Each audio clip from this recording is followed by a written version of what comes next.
आधी रात हो चुकी थी। चारों ओर गुप सन्नाटा पसरा था। अनन्या अपने कमरे में गहरी नींद सो रही थी। अचानक उसने कदमों की हल्की आहट सुनी, जैसे कोई धीरे धीरे चल रहा हो। ये सुनते ही अनन्या की नींद टूट गई।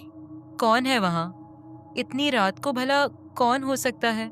डर के बावजूद उसने हिम्मत जुटाई और अपने कमरे से बाहर निकल आई। वो लंबे अंधेरे कॉरिडोर से गुजरती हुई सीढ़ियों के रास्ते हॉल तक पहुंची। हॉल में पहुंचते ही उसने देखा एक निर्जीव सी औरत कुर्सी पर चुपचाप बैठी थी।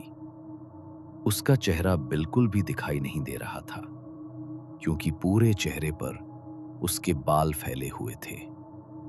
टीवी चल तो रहा था, लेकिन स्क्रीन पर कुछ भी नहीं दिख रहा था।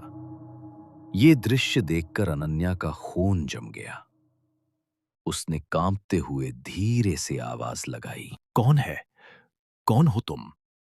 उसे देखकर अनन्या की रूह कांप गई और डर के मारे वो वहीं बेहोश हो गई। अनन्या, बेटा, कब तक सोओगी? उठ जाओ, मैं नाश्ता लेकर आ गई हूँ। बेटा, अनन्या। अनन्या घबरा कर उठ गई। वो डरी हुई थी। कल रात की सारी बातें उसके दिमाग में घूमने लगी। वो औरत, वो हमारे घर में क्या कर रही थी? मैं तो हॉल में थी, फिर मैं कमरे में कैसे आ गई? उसने हिम्मत जुटाई और सोचा कि सब माँ पापा को जाकर बता दे। जब वो सीढ़ियों से नीचे उतर रही थी, तो उसने देखा कि माँ पापा किसी बात पर बहस कर रहे थे। कल रात नीचे कोई था, मैंने अपनी आंखों से देखा। तुमने बुरा सपना देखा होगा बेटा। बेटा अन्या, तुम्हारी तबीयत ठीक नहीं है शायद। जाओ, तुम कमरे में जाकर आराम करो। अनन्या ने मन ही मन कहा, शायद ये सब कोई बुरा सपना था। रात हो गई। अनन्या अपने कमरे में सो रही थी।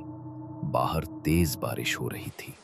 हवा में अजीब सी मानो तूफान होने वाला। अंधेरा गहराता जा रहा था। अचानक अनन्या घबरा कर उठ गई।